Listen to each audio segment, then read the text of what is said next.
Welcome to Multifamily Deal Lab, where your host, Dave Lindahl, dissects recent multifamily deals done by his guests.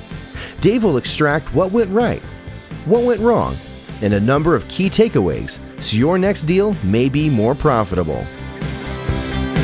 Welcome, everybody. Welcome to this edition of Multifamily Deal Lab, where we dissect deals. And with me is Jim Stuart, who is back to talk about another deal that he's done. So, Jim, tell everybody who you are, where you're from, and let's start with that. Yeah, sure. So, Jim Stuart from Winnipeg, Manitoba, Canada. Born and raised here, still live here, but spent a lot of time in the United States. Been doing multifamily for quite a few years now and loving it. Also had the other side of my life, which was corporate executive, business owner, all those sort of things as well. But definitely multifamily has always been my hobby, my favorite thing to do. I live, eat, breathe it. And so in 2015, we started buying in the United States and never looked back since then. It's been really exciting, great. And that's when I had the opportunity to meet Dave. 2014 to be specific, but yeah, so it's been great. Yeah. So talk about the deal that we're going to talk about today, number of units and where it was. So this is a smaller deal, but a very good deal. It's 44 units. It's in Fort Oglethorpe, Georgia, which most people say, where's that? Well, it's actually Chattanooga. And so Chattanooga, Tennessee, it's just on the Georgia side. So you're 15 minutes from our property to get downtown Chattanooga. And Chattanooga is a great market. So this is 44 units. They're all townhomes. They're all the same plan, 1,150 square feet, two bedroom, 1.5 bath, front and back door, of course, because they're townhomes, built between 69 to 71. Classic Georgian style look to it with the extended roof over the front with those big white pillars coming down on an extended sort of front porch area. The area looked like a great area where, because of proximity and obviously because of what's going on in that market, we felt this one could really do well for us. All right. Before we get there, how did you come across this deal? And how much was it offered on the market for? Yeah. So this particular one, through broker relation, Mark is a mill chap specifically on this one. And so the broker relationship is how we found out about it. And in terms of purchase price, there was two options. There was take over existing financing or pay a slightly higher price for putting new financing in. And we opted to put the new financing in. They had another offer in where it was an assumable taken with existing financing, but I felt we'd be more competitive by putting new financing in to shorten the time period because the seller wanted to get out of the property. And 3.5 million. 3.5 on the market for. Okay. And how much for, 3.5 assumption and how much for the new financing? So we did bridge on this, Dave, because wait. But what were the two different offers on the market? Oh, sorry. Yeah. Let me just think about that. I believe. What was about the difference between the two prices, if you can remember? Oh, the two prices. I believe it was about a $200,000 delta difference, approximately. All right. So the first point I want to make is the fact that you got this deal from a broker relationship in Georgia because you had that was the market you decided to go into first, did a lot of business in right off the bat. You had come to the micro repositioning boot camp. I remember that was the first time we met. And then apparently you liked the market so much because we did do that boot camp in Atlanta. You decided to focus on that market. Mm-hmm. And in doing that, you did very, very well. So it was the broker relationships that you created while you were doing business in Atlanta that brought this deal to you. Okay, so I want to just talk about, for everybody's benefit, the difference between the assumption and the new financing. So typically the seller has this deal on the market. He would like to have the deal assumed, basically because of the yield maintenance, the prepayment penalty, which is either a straight prepayment penalty, it's yield maintenance, or a defeasance. Regardless, he's going to have to pay more money. He's going to have to pay that out if somebody doesn't assume this loan. So that's why he said, if you assume it, you can get it for the lower price. price. If you don't assume it, it's going to cost you more. So he can put more money in his pocket. Now, you had a decision to make, okay, between the assumption or pay more. You decided to pay more. Walk everybody through that decision-making process, because this is going to come up a lot in the market that we're going into. Yeah, no, absolutely. So when we looked at it, I wanted to see, okay, if we did it by assuming the loan, how much capital would we need to raise? And what was the flexibility for us? Because now we've got all this capital employed, because we're looking to renovate this, to do the value add to it, to create the bump for our investors. So I'm looking at that side of it, and we're saying, okay, that's going to take a lot more capital employed, because if we look at the other option, which is bridge financing, and back just under 2 years ago, bridge financing was a lot more favorable, and we could get higher leverage. Even though the interest rate was going to be higher, we would only have that for a short period of time. So when we looked at that, and that interest rate, which ended up being 5.05%, I might add, because we bought, and we can get into that after, but we bought a rate cap, is that I'm looking at trying to give investors 15 to 20% annualized rate of return on this capital employed. That's a lot of dollars to try and pay. So if I can lever it up higher, I'm far better off. So when we did the calculation, it's about a $200,000 delta to assume the financing. But the problem was we had to put so much extra capital in, because we couldn't lever with the assumable any of the CapEx. So we had to raise the CapEx, which meant that those dollars had to earn a rate of return on it. So for us, it made a lot more sense to pay $200,000 more for it, get the flexibility that we needed with the deal to be able to lever it up at a higher level, which we are still just running out that bridge right now. And I can talk about the refi we'll do. And so it just made a lot more economic sense when you looked at the total dollars potential when you underwrote it. One method, assumable, versus the including the bridge, where we had a lot less capital employed. Higher rate of return, essentially, for the investors. So you did the calculation is going to be a higher rate of return overall. Mm-hmm. Deal. All right, good. So what was the opportunity in this deal? 44 units, upside, value add. What was it? Yeah, so absolutely. It's 44 units. Looking at that market, there really hadn't been a lot of renovation in that market, so it was hard to get comparables. But when we looked at what was going on in the overall market with Volkswagen going there, and the tech industry and expansion of distribution, you looked at the employment of the people, the demographics of the people coming in, and you look at the options for them with Class A. And we felt this property would lend itself, due to location, to be repositioned up to a much higher level. And so we were pioneering a certain amount in this, but I've done it before quite a few times, and my gut was saying, we can unlock a lot of value here. We'll be the first. So we're going to lead the market, and which is exactly what's happened. Now we've got a whole bunch of other people following us now, renovating their properties and trying to catch up to us more or less in terms of rent. So we did that strategy. And so we went in and did a fairly heavy renovation because we had the bridge financing to do it, but the rate of returns were potentially quite significant because of doing that. Okay, so how much per door did you project going in that you were going to renovate? Yeah, it was right around, including exterior and interior, $25,000. We had some foundation works to do on this property, being older, as we had, a lot of people, when they look at the brick facades, especially in Georgia, there's a lot of them like that. And going in Tennessee, we saw a lot of cracks and different issues going on. And we knew we needed to stabilize that. Otherwise, that was going to haunt us. So we put some money aside for that work to make sure. Also was affecting our subfloors inside, which was the number one complaint of that property. Cracked floors? Well, spongy, soft floors, yeah. And so things were shifting below.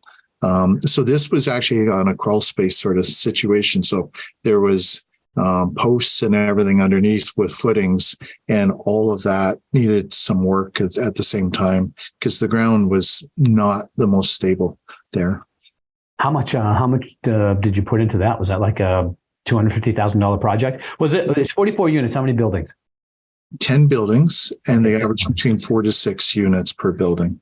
So not all the buildings needed work, thank gosh. So that's put our number down. So we're just over the 100K mark on the works on that side. All right. Explain to everybody what a $25,000 per unit lift looks like. What are you doing? Yeah. So interior wise, $18,000 was spent on the interior. So what we did is we renovated the kitchens. In this case, we first looked at doing new kitchen fronts. So basically you take the existing cabinets, put new doors on them with the hardware, put new countertops on, new plumbing fixtures and sink, and new appliances, new flooring. We ended up in the kitchen. We got such a good deal on new cabinets. By the time you factored in the labor, it was just cheaper to put new cabinets because it gave us a delta for potential rent increases for the future that it wouldn't hold us back. So we decided to invest just a little bit more money. It was about $750 more per unit, and put brand new cabinets in, which has worked out extremely well. I can touch on that after. We also put new flooring in, painted it, obviously, new lighting fixtures throughout. In the bathrooms, we refreshed the bathrooms. So same idea, cabinets where needed, but generally it was all new cabinets in there. And then the what types of countertops you're putting in? Are you resurfacing, or are you putting in new? We put stone, man-made stone in this case, in these ones. Yeah. So it definitely was a lot of stone, we'll call it, or hard surface. So backsplashes with the tile. So basically when we had it, and I've got some pictures here if you'd like to see what it looks like before and after, if that's a possibility. Yeah. Sure. Do you want to take the screen? Yeah, sure. If I can do that, let me just get over to the right part here. So I guess share screen, one participant share at a time. Okay, so this is a little different. So if I want to share, usually it. Hey, Brendan, you're going to help us out here. Yeah. Because I'm not sure I don't have any controls. All right, so you should have the option, Jim, right at the bottom of your screen to share it. Mm-hmm. And then if I'm assuming the pictures are in your browser. So just wanting to pick that page when it comes up. So it says one participant can share at a time, multiple participants can share simultaneous. So do I? Yeah, just one at a time. Just you. One at a time. Okay. And so I'm not seeing like typically where you then have it to be able to pick your screen. It's not coming up at this time. Here, hang on just one second. Okay, there we go. Got it. Okay. And just let me know if you can see kind of a blue screen with Jim Stuart on it. No, not yet. Okay, just one second. Here we go. Yes, see it. You got it? Great. Yeah. Okay, super. Well, let me just scroll down here. So I'm going to show you the exterior of it first. So you should be able to see that now. So you can see this is a classic Georgian property with the brick. Because it was built in two phases, 69 and then 71, there's slight different color in the brick tones between the buildings. And you see the pillars on it and that side of it. So we wanted to make it look a lot more modern and up to date. And we also rebranded this property. So it was originally called Cloud Springs. Now we call it Elements 44. And the 44 is for the 44 townhouses. So here is the after of that.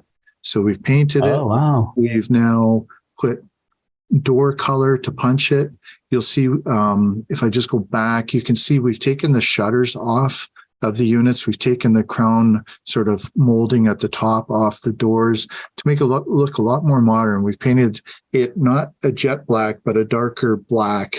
In these pictures, the way the color is being picked up, it doesn't look as brilliant black as it is, but and then the trim around the windows. So it's really changed the look of it. And on the interior, so here's. Do you happen to have any pictures of the cracks in the sidewalls? Not handy, Dave. No, but I can tell you down in buildings. Looks like you get a run going right there on the picture to the right. You see that? Right above the windows there, left to right? Exactly right here. This one here. Yeah, exactly. We do. So just so people know, that's what you look for when you're looking at the facade of a property. You look for runs like that could potentially be problems. Settling problems, especially when it's at a corner of a window. It's classic to happen. Yeah, coming down that. Yeah, good eyes on that. And then, so basically, the floor plan, you can just see 1,150 square foot. We've got the first floor where basically you're coming in. We've got the large kitchen here. We've got the area, and these have washer dryer hookups. So you'll see in the next picture, we put washer and dryers in every single unit. And the reason why we do that is because we can charge additional rent for those. And when you do the calculation on the rate of return, it's generally those washer and dryers cost you between, when they're side by side, $1,000 to $1,100. But when you can generate $50 to $60 to $75 a month rent on them, when you do the calculation of the value add, it's an incredible rate of return. Upstairs. Let me ask you a question there. So is that when somebody moves in, is that an option that they have to have the washer and dryer as a rental, or do you just get a higher rent because you have a washer dryer in there? It's all part of it. Yeah. It's part of the rental package. Okay. Yeah, it's part of the package. I know there are other people that actually rent them out, or there was a time where that was the thing, you rent it out. You rent out the washer dryer.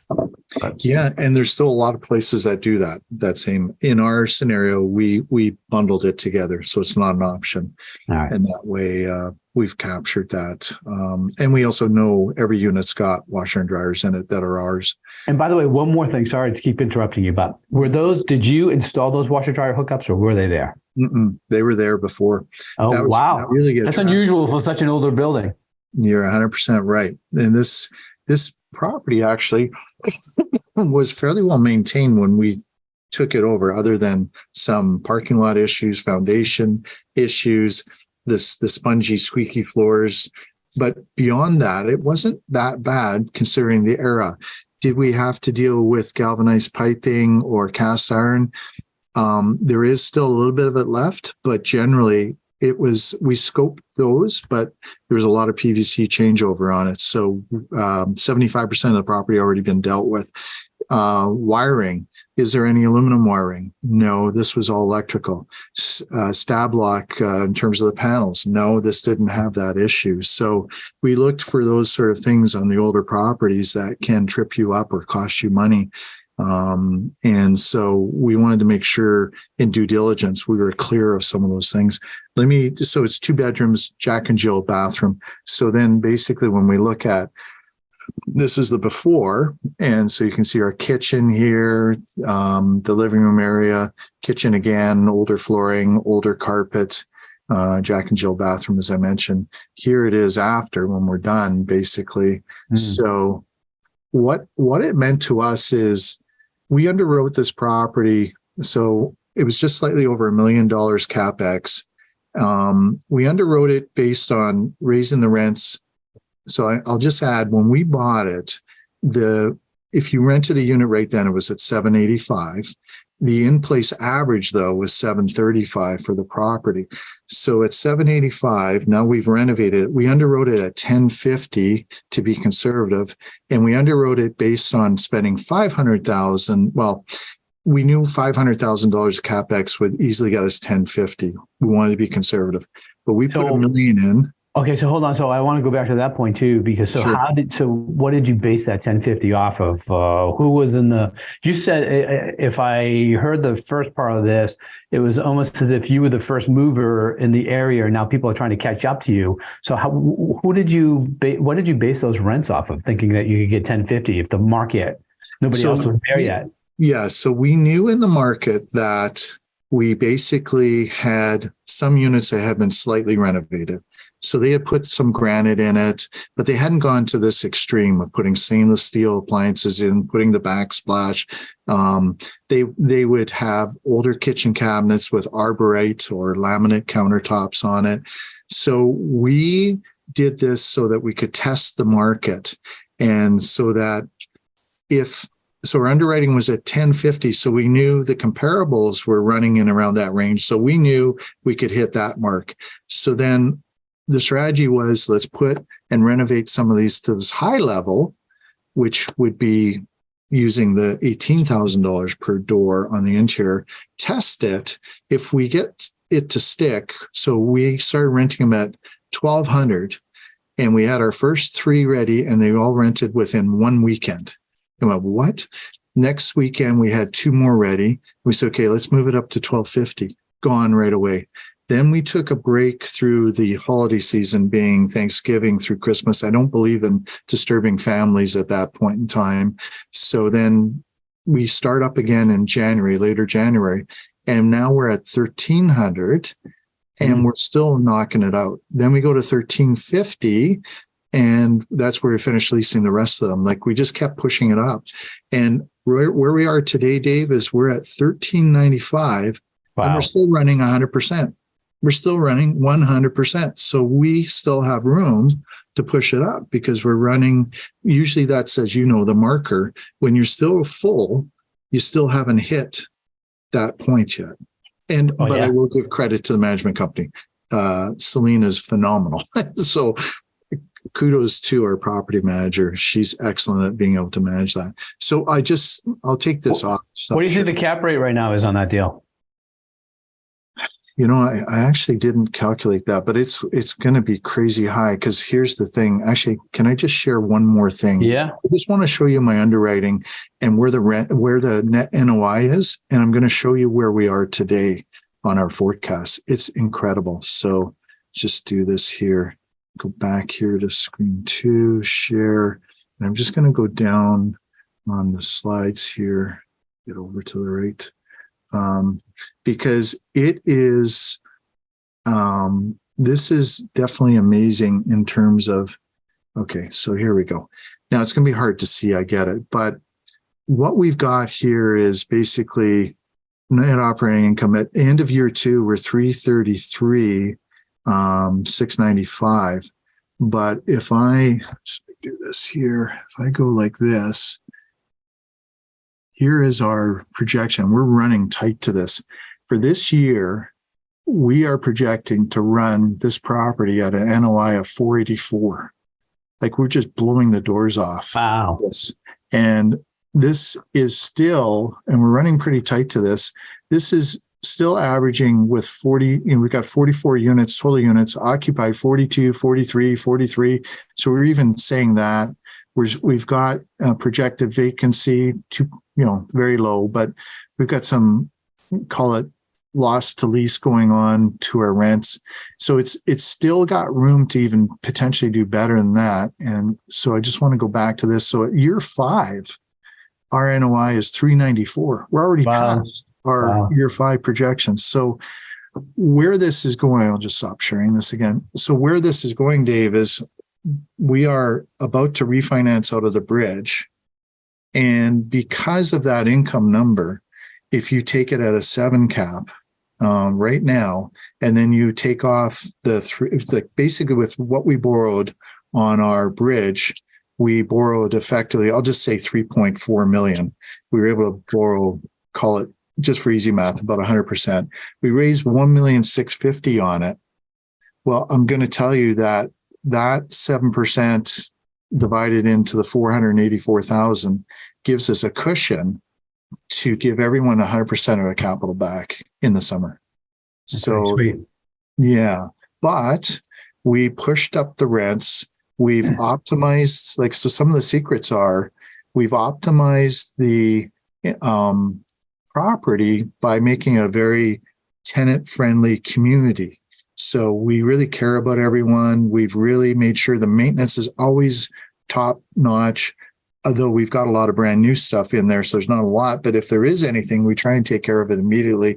So these are things to want to keep tenants living there. So typically the people that are moving out are because, 1, they're deciding to buy a house. 2, they've been transferred to a different job. Otherwise, our retention's still there. And even on those original $1,200 ones, the first ones we rented, we're pushing them right up to market rate, and there's no pushback on it. So It's really worked well in this. And so what's happened is because we've pushed the rents up, now we're seeing other properties in the area renovating to our level and now coming up to us. Wow. That's quite a success story. And at a time when there were so many crazy deals done the last couple of years at the height of the market, where people were relying on the rental growth in order to capture their value add, that just in a lot of markets it's just not there, and their equity, what